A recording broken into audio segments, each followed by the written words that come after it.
What's going on, everybody? And welcome back to Laying the Points with Farley Bets. I have missed you all very much. It is a new era in Laying the Points for Farley Bets. This is the Stone Cold Steve Austin of Sports Betting Podcast. We say things nobody else will. We tell it like it is.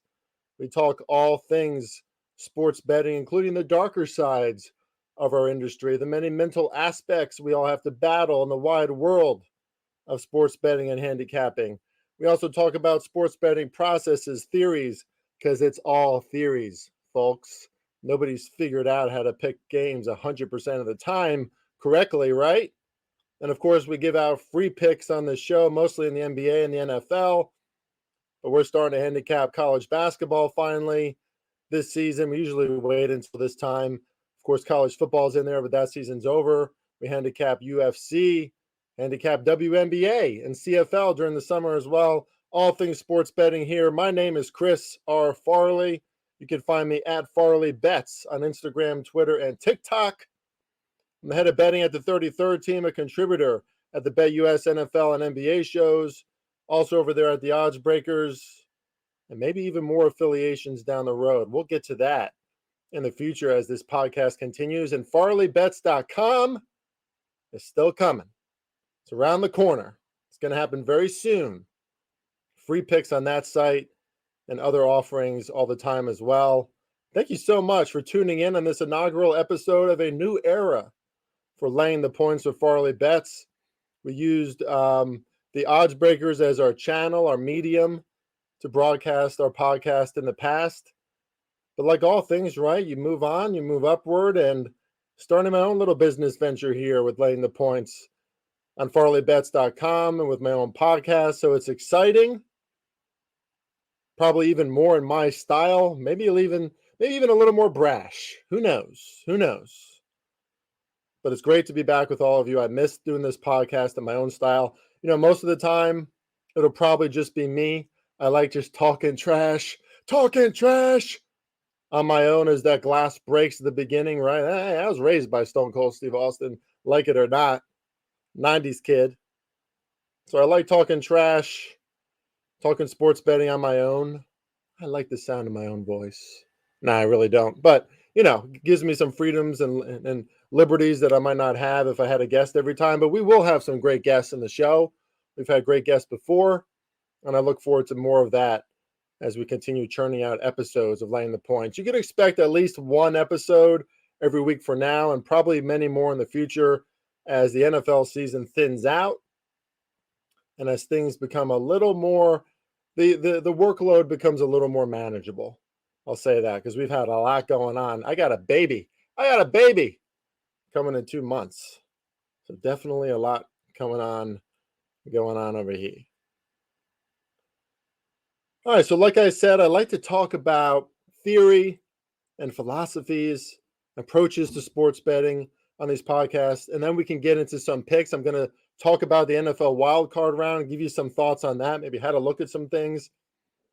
I'm going to talk about some NFL teams that you might want to fade next season and some NFL teams that you might want to start playing on more and more in these upcoming seasons, as we saw a lot of maturation and a lot of parity in the NFL this year.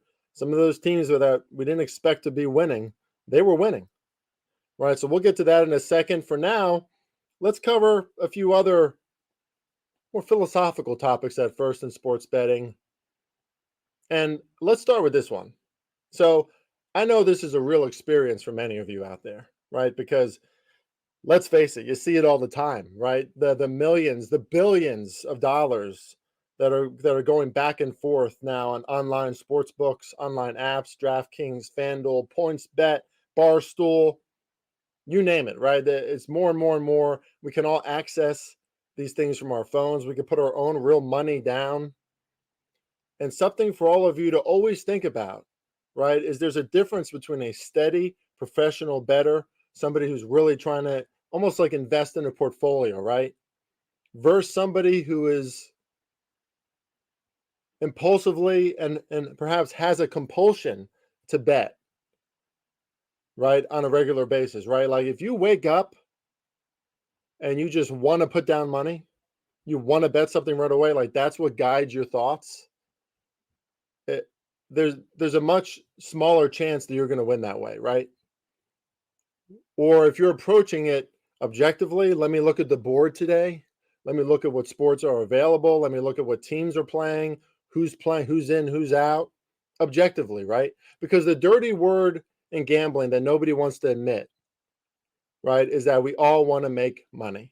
That's what we're trying to do. We're trying to win money. It's funny. People don't say that very often on betting podcasts or something, right? They just talk about bets, right? It's kind of like when you're at the bar, right? And there's a bartender and they're feeding everybody at the bar, 5 beers, 10 beers, 15 beers, right? The people at the bar want to get drunk, right? But there's a difference between maybe somebody having a fun time and somebody who's at the bar all the time because they just can't stop getting drunk. Right. And when you go on these winning streaks, like when you approach sports betting from a perspective of, I just want to bet today, I just need to bet, like it's a compulsion, that's even worse for your bankroll down the line because that creates, like, if you go on a winning streak, that creates false hubris, right?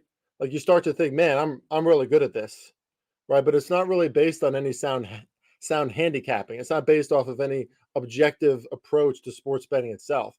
You wanted to bet, you know the sport well enough, and you probably got a little lucky, right? And that's what I mean when I say sports betting is really all about your mental health because the way you approach the task, the investment, the seriousness of the bet itself is the more likely you are to win if you approach it that way, right? As an objective part of your day. This is my job. I'm going to look at the slate. I'm going to treat it very serious. I don't want to lose money. I don't have to bet everything. It requires temperance, willpower, discipline. All those things are related. And, I like to talk about the psychological side of things. One, because I was very interested in it my whole life. I've studied philosophy and psychology at a graduate level. But then my wife, who I've since married, obviously, she is a psychologist. So there's just a lot of psychology going on in this house, which is a science, by the way. It's a science. Human behavior is a science. Okay. So when people talk about big data and they're churning off all this data and statistics, which I talk shit about data because everybody overly relies on data. Like that's the only reason why I talk shit about it. I don't talk shit about it because I'm one of these guys who doesn't know how to run a spreadsheet, never looks at stats. Like if you don't look at stats in sports betting, you're an idiot. Okay. Like you have to you have to pick up on the data and see where the trends are and everything. But there's so much to the sports betting game, and a lot of it is your own psychology, the way you approach it every single day. Are you looking to get back on the slate tonight because you royally fucked up last night? Like you lost $1,000 last night, so we better get back at it today, boy. Hey, no, you know what? I love Villanova tonight. You know why I love Villanova? Because I need to win money. That's why. Right? Like if that's your starting point, I don't know if you're going to go very far. And when we talk about looking beyond data, and this is something that I'm going to say often on this show, I talk about things like I say intangibles a lot, but the reality is a lot of the aspects of betting and sports that I say are intangibles, they're really not intangibles. They're very tangible, right? It's science, it's behavior. These are observable trends and tendencies. And looking at the sport a different way, right? Like, yes, digest the trends, realize who's the best ATS teams, right? Who's thriving against different matchups. Of course, you have to take that into consideration. And we'll talk about that a lot on our podcast. But also observe at a high level. Like when you watch football, if you're going to make this your life where you bet all the time, you're a sports bettor. And there's a huge public base now that are considered sports bettors because they bet on sports on a regular basis, right? So it's not like we can just be like, there's the pros versus the Joes. Well, the Joes are starting to become more pros in the sense that they're doing it on a regular basis, right? Now, there's a big difference between a real professional handicapper and not, which we can talk about another time. But a lot of people are betting. And when you watch the sport, you have to say to yourself, there's a difference, right? Between like in a football game, when a player drops a pass, there's a difference between a dropped pass because it's just a drop pass or a drop pass because the team's playing scared, because their opponent already set a tone that has a underlying effect in the entire game, right? Like that's because of the other team. Like people tend to watch games and say, my team gave this game away. The team I bet on, they just gave it away. They're easy. People are just easily blind to the ways that they were beaten sports betting from the onset, right? Last night, right? Suns and Warriors. Steph Curry returns.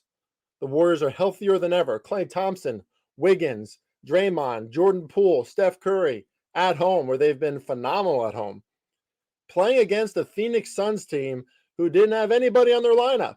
Chris Paul was out. Devin Booker's out. Cameron Payne's out. DeAndre Ayton's out.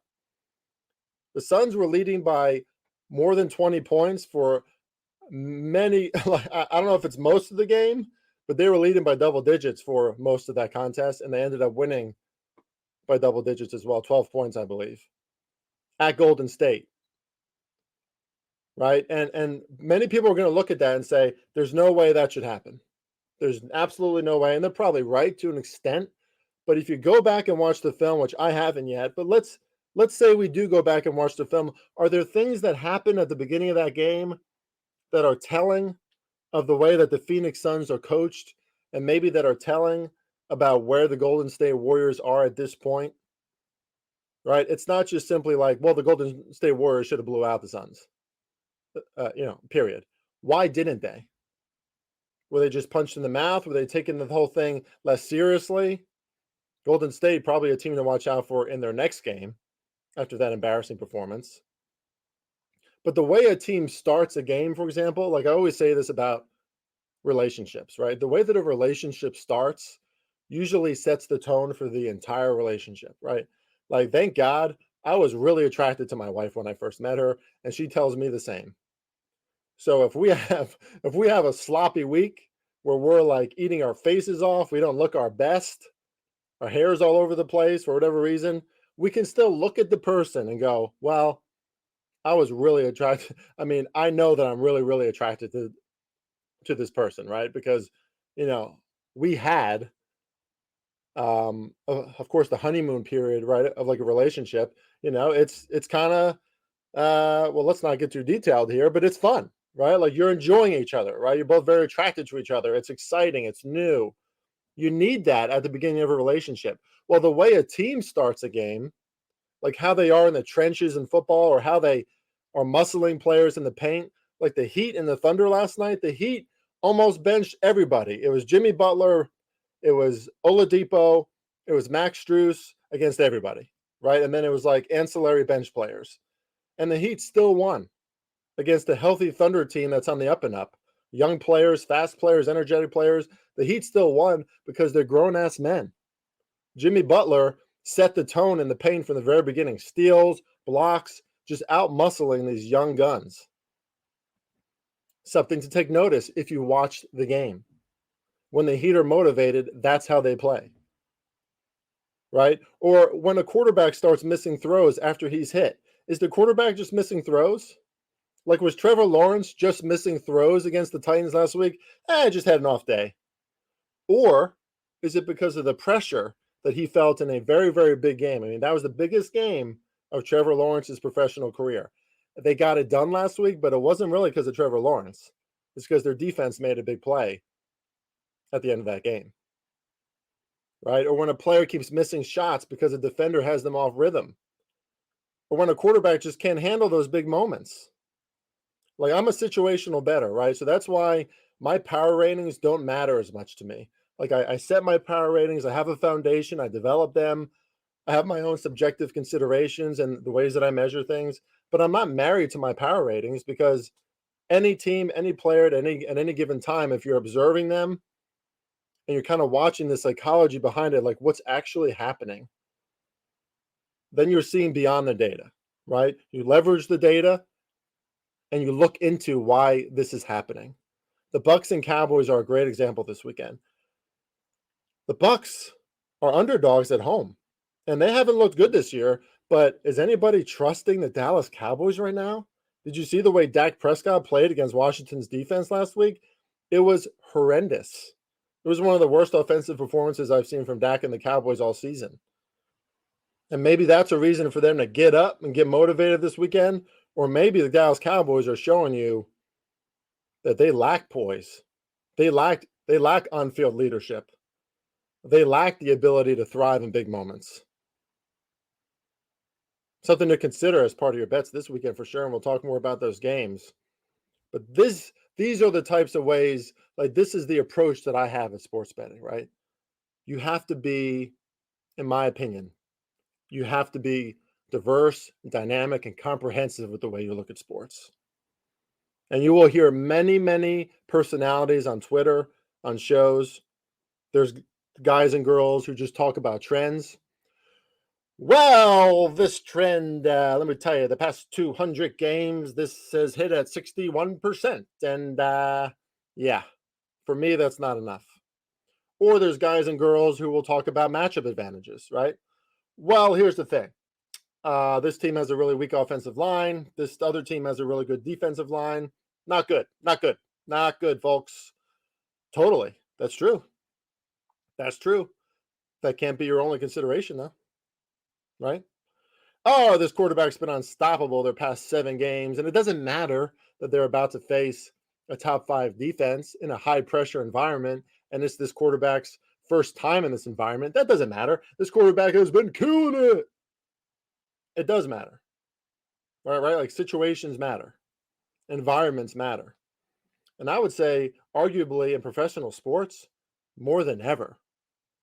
Because to ignore the fact that we live in a world where everything comes much easier would be ignoring the fact that these players and teams are all made differently, right? Like, I don't trust Kyler Murray in a big game situation as much as I trust Patrick Mahomes. Right? I don't even trust Kevin Durant in a big game situation as much as I trust Steph Curry and the Warriors. Because we've seen it time and time again, right? Some of these players who are absolute superstars, highly skilled, like Kyler Murray probably has more talent in his non-throwing hand than most NFL players have in their entire body. Like his ability to whip that ball out, how fast he is, incredible athletic talent.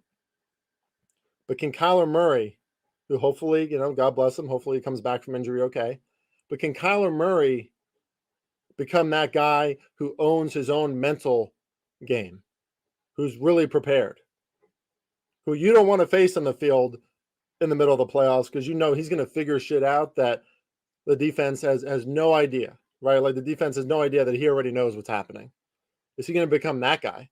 Like that's a layer to it that you see on the field from certain quarterbacks, certain players in the NBA. Like you just see that they thrive in those moments, right? Like Shea Gilgeous-Alexander last night against the Heat. Great player, great offensive scorer. I don't think he's an alpha, though. Jimmy Butler is an alpha, right? Like Jimmy Butler set the damn tone in that game. And him and Oladipo almost single-handedly won that game for the Heat. Shea Gilgeous-Alexander, he's not there yet. He's also really young, right? We can't expect a lot of these guys to be there yet. I mean, they're coming fresh out of college, where college is more fun than ever. Woo-hoo, party time, baby. They're worshipped because they're superstar athletes.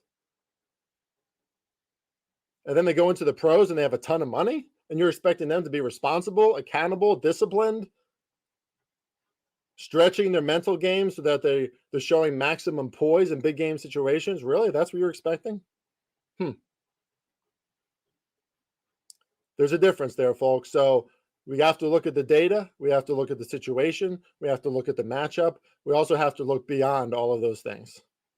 And if you're not willing to commit yourself to those things as a handicapper and a sports bettor, then you're just not going to win as much as other people are, right? As those guys and girls who can commit themselves to that, watching film, seeing beyond what these teams are offering.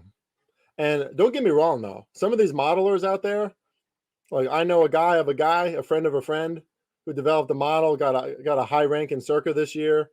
And these models are getting better and better, right? So I talk shit about models too, because I think it's inherently flawed, right? Like that can give you a lot of overconfidence. It give you a lot of hubris in the ways you think about betting sports, right? If your model churns out a very sure thing. There's a lot of aspects to human psychology and behavior that are not being accounted for there, but they are getting better. I mean, we got guys at the 33rd team who are turning out these spreadsheets like what's not covered in these spreadsheets, right? Like air yards against this kind of matchup with the efficiency and grass. Like what? How are you even quantifying?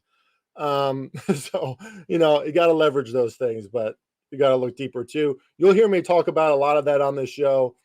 I'll get into the details of these, players, what motivates them, the psychology behind it, the coaches, leadership, certain teams handling things better than others. I mean, it's why I bet on the Rams and Titans last week, right? Like those games meant something to them, even though they couldn't get into the playoffs. I mean, the Titans could, but let's face it, most people didn't give them a chance, and they almost won that game. So with that, that's a pretty good segue. Let's get into some NFL Wildcard Round, shall we? All right. So the Wildcard Round. I'm going to breeze over this because I'm on quite a few shows this week where I'm going to talk more in depth about these games, including the BetUS NFL show. We're having a betting show and fantasy show at the 33rd team on Thursday, which you can check out probably live on Twitter via either Josh Larkey's Twitter or the 33rd team's Twitter. And I'm sure it'll be up on the site as well. So we're going to get in depth about a lot of these games. But let me just breeze over these games for more of a, Farley bet style here. Maybe might not be able to do it as much on those shows. Seahawks and 49ers. 49ers are 9.5-point favorites. I'll put it this way. The 49ers have given you zero reason to believe that they're not going to squash the Seattle Seahawks. They dominated them in 2 straight performances. They've won 10 games in a row. Even when their defense hasn't been quite as crisp, which is pretty rare, Brock Purdy and their multi-tiered, multi-talented, I mean, in the sense of diversity, right? Like tight end, running back, wide receiver, offensive line. Is there an offense more talented than San Francisco? Pretty good situation for Brock Purdy. San Francisco is humming. It's hard for me to get around to liking the Seattle Seahawks. Now, Seattle has stepped up and played really hard in 2 straight games against the Jets, and they figured it out against the Rams again. Good for them. I mean, Baker threw a really bad interception, and the Rams were right in that game. Could have gone the other way, in my opinion. But San Francisco so far, I don't think we can say, oh, they're due to regress. They're due to trip. I don't know, guys. This is a really, really, really talented team. They're well coached, and they seem very cohesive. Talk about intangibles. Those are the things you need in the NFC playoffs. Chargers and Jaguars. I said this on Twitter, and I'm just going to say that I'm just going to leave you with this. I think the Jaguars make a great teaser leg, but I would be very cautious on confidently over-betting on the Jaguars this weekend. Trevor Lawrence did not have a good game against the Titans last week. Maybe his stats look okay, but if you watch that game, he missed a lot of throws. He looked like a deer in headlights quite a few times. He looked concerned that he wasn't going to be able to get the job done. And he should be. It's his first time in that situation. Like, it's so rare for any quarterback or on-field leader, like in a big position, to just go out there and march right down the field and lead their team game in and game out to the Super Bowl, right? Joe Burrow did that last year in his first big spot in the playoffs. Joe Burrow is different. Like, if you don't know that about his mentality by now, I can't help you. Because it ain't just about his arm. It ain't just about his wide receiver talent. That dude is not afraid. And probably some of that comes from his background. I think he from what we're told, he did not have an easy background. He did not have an easy childhood. Nothing came easy for him, which I can relate to, right? Because Joe and I are really handsome guys. Just kidding. I'm not kidding. And I think some people fucking assume that things came easy for me. I ate spaghetti 3 times a week. Like I grew up basically poor. I went into the military at 18. I made everything on my own. That's kind of how Joe Burrow is. So he doesn't give a fuck. I love it. That's not Trevor Lawrence just yet. He's a nice kid, says all the right things. I think he's going to get there. But at least you're facing a Chargers team. Now, the Chargers have more experience. Justin Herbert has been around on, more formidable operational teams for a little while. That Urban Meyer year with the Jaguars last year was really rough, probably for Trevor Lawrence. So I think the Chargers might win this game. I mean, their roster is crazy talented. It's going to come down to, can the Chargers finally stop the run? 5.3 yards per carry allowed this season. I mean, you let Travis Etienne get going, and then it takes pressure off of Trevor Lawrence. That's going to be tough. But teasing up Jacksonville from +2 to +8 right now with another teaser leg that I'm going to mention later, probably a really good bet. Let's go Dolphins and Bills. Bills are sort of like the San Francisco 49ers. Now, not only are the Bills poised, they've been the favorite almost all year to win the Super Bowl. They're actually not right now. The Chiefs are. But with the extra motivation that they have now after what happened to DeMar Hamlin,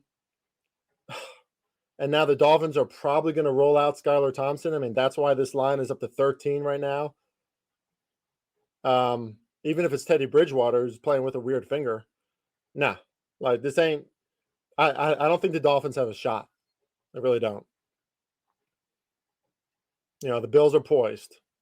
And because DeMar is okay, I think they can get to a place where they're using that as pure, unadulterated fuel. Wouldn't step in front of the Bills this weekend. The Giants could beat the Vikings, and I'm a Giants fan. And when I say that, I'm saying I'm not. This is not a homer pick because I'm very, very critical of my Giants. Like, I'm not one of these guys on Twitter who I say things about Dak Prescott on Twitter, and these Cowboy fans would be like, how dare you say that about Dak Prescott? He's pretty good. Like, I dog Daniel Jones all the time. He should be dogged. Like, he's not very good. He's a good kid. He's a good runner. Throws a good easy ball if it's an easy pass. But like Daniel Jones isn't like willing throws into wide receivers' arms in a very small windows and propelling his team to like the next level. Like Daniel Jones isn't doing that. Brian Daboll's doing that. The chemistry of their team right now is doing that, but it ain't really Daniel Jones, and it sure as hell ain't Dak Prescott. But I do think that the Giants should be considered live dogs in this game. They played Minnesota really close a few weeks ago. Only a 3-point loss, 61-yard field goal sealed that loss for the Giants, win for the Vikings. But it was a close game. And Giants got more total yards than the Vikings in that game. They kind of outplayed them. Played really hard on defense, too. Nothing came easily for the Vikings in that game. Now, the Vikings obviously have more superstars. On offense, Justin Jefferson is as legitimate as it gets as a superstar wide receiver. But I'm leaning towards the Giants so far in this one, folks. Lean towards the over 2, but 48.5 is probably right. I mean, it's still a playoff game. Ravens at Bengals. I would tease the Jags and the Bengals. Tease the Bengals to win, just -1. Tease the Jaguars up to +8. I mean, reports are coming out now that Lamar Jackson and his knee, it's not looking good. He's probably not going to play. And I'm sorry, but Tyler Huntley's a pretty good backup, actually. I like Tyler Huntley. He's not beating Joe Burrow and the Cincinnati Bengals in Cincinnati. It ain't happening. Bengals have won 8 straight games. They're scoring over 28 points per game. Their defense is lights out when they need to be. They have the lowest pass completion percentage allowed to opposing quarterbacks. And now you got Tyler Huntley in a big spot going to Cincinnati. Nah.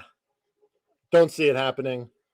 I would tease Cincinnati and the Jaguars. And you can also moneyline parlay the 49ers, Bengals, and Bills. And you'll pretty much break even. Like, you'll come real close to breaking. Like, so in other words, you parlay all 3 of those guys, $100, you're going to get around $100 right now if you do that. That being said, the Bills money line just went way up. So maybe it's a little less now. I mean, it's -750 on DraftKings. Let's talk Cowboys and Buccaneers. This is a really interesting one. I'm glad it's the Monday night game because I think it'll be good fodder for Eli and Peyton to joke around about, but also be really intensely watching.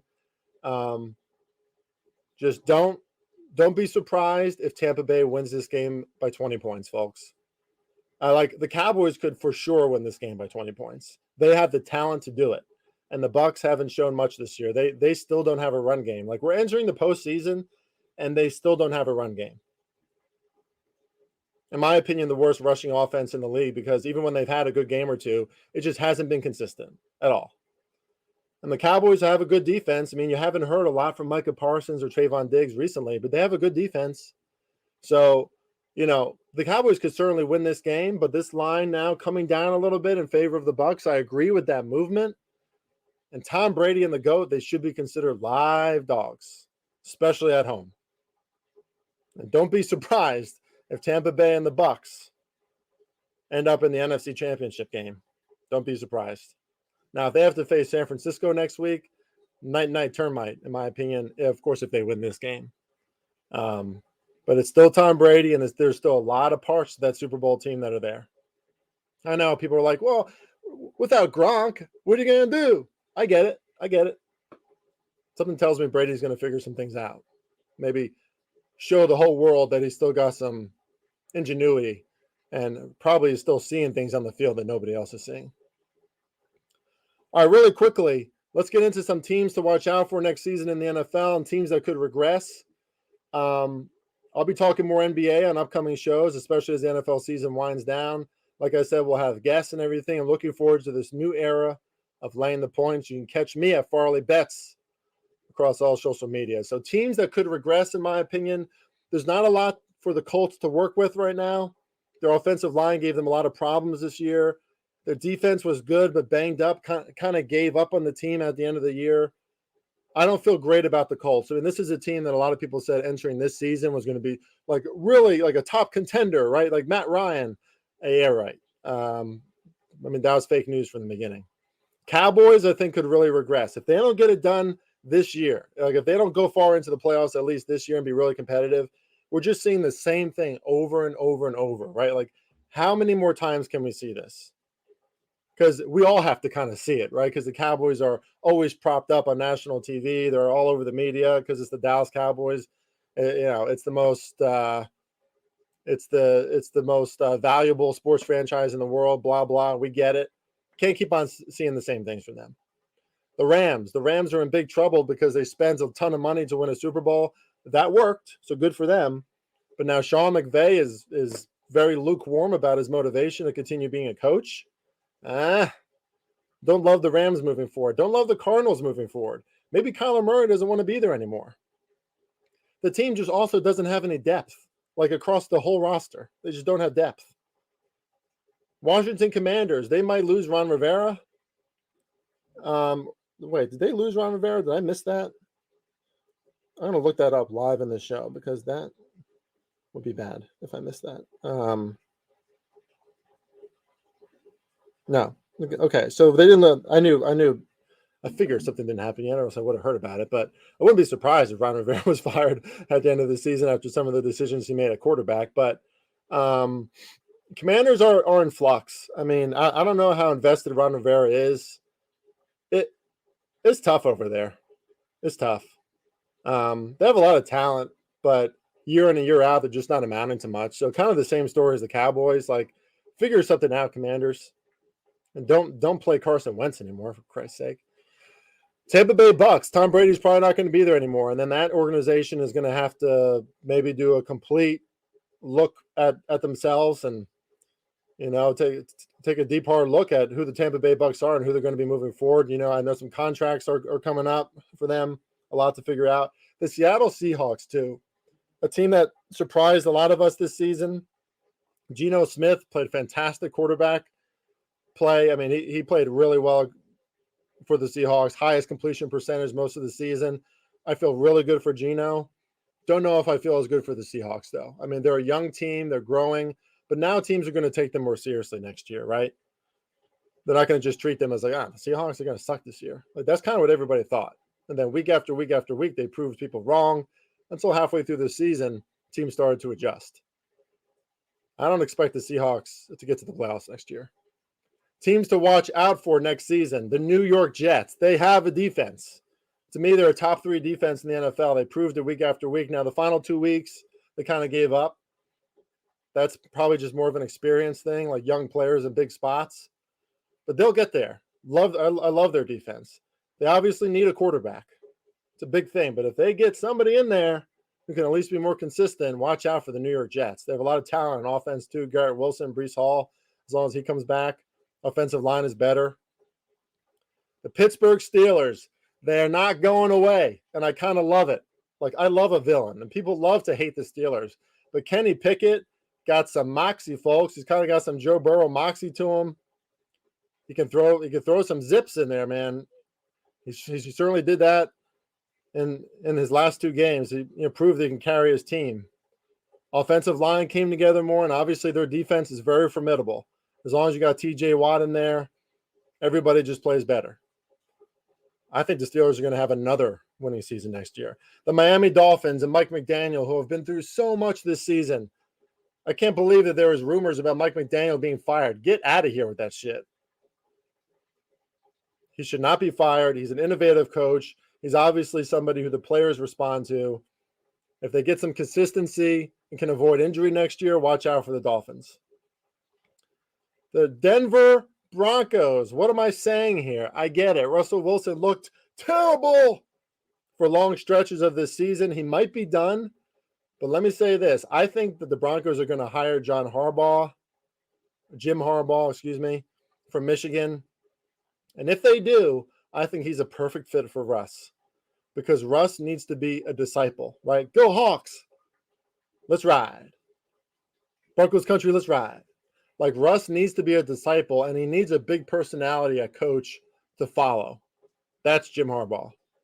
Like, Russ kind of has that mentality of a college player. It's like, oh, yeah, put me in, coach. Right? I don't think Hackett was hacking it. But Jim Harbaugh, he will. He'll bring it. So I like that for the Broncos. They have a top-notch defense. They can turn some things around still. They had a lot of injury this year. Javonte Williams. They'll be back. And I think teams will take them less seriously now. So we'll see. Carolina Panthers fought really hard to end the season. Really impressed by their run game and what they were able to figure out there. Easy for me to say. Defense played really hard as well. Had some really big performances in really tough spots.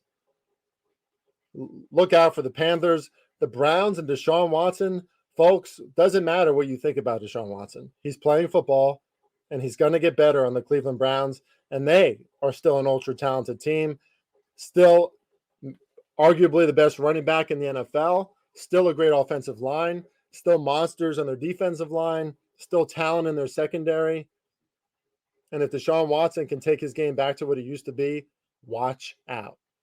And finally, maybe most predictably, the Detroit Lions. How do you not love the Lions? I mean, did you not want to see the Lions go into the playoffs after seeing the way they played on Sunday Night Football against the Packers? What an effort by the Lions on both sides of the ball to end their season. Jared Goff is playing. He's playing with some attitude, which I like.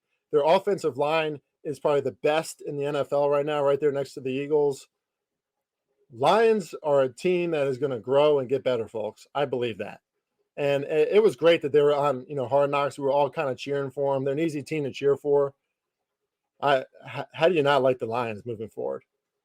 I think they're going to be a force. And they believe in themselves too, which we know in psychology, guys, that's a big thing, right? Like, there's this thing going around TikTok right now. Every day, just say to yourself, God, am I lucky?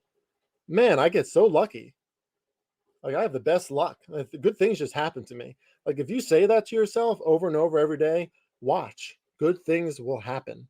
And that's what's happening for the Lions right now. Now they really believe, because they've really done quite a few things this year. They have a winning record. They were right there on the brink of the playoffs. Watch out for those Detroit, Dan Campbell-led Detroit Lions next season. With that, I've talked long enough. I'm talking shit long enough here. It is great to be back on Laying the Points. I've missed all of you. Look forward to more episodes as we get through these NFL playoffs, get more into the NBA too. I'll always have free picks on here. Hope you enjoyed some of my leans in the wildcard round. and you can check me out in more details on the shows that I'll be on this week. Until next time, Farley Bets out of here. Let's win some damn money.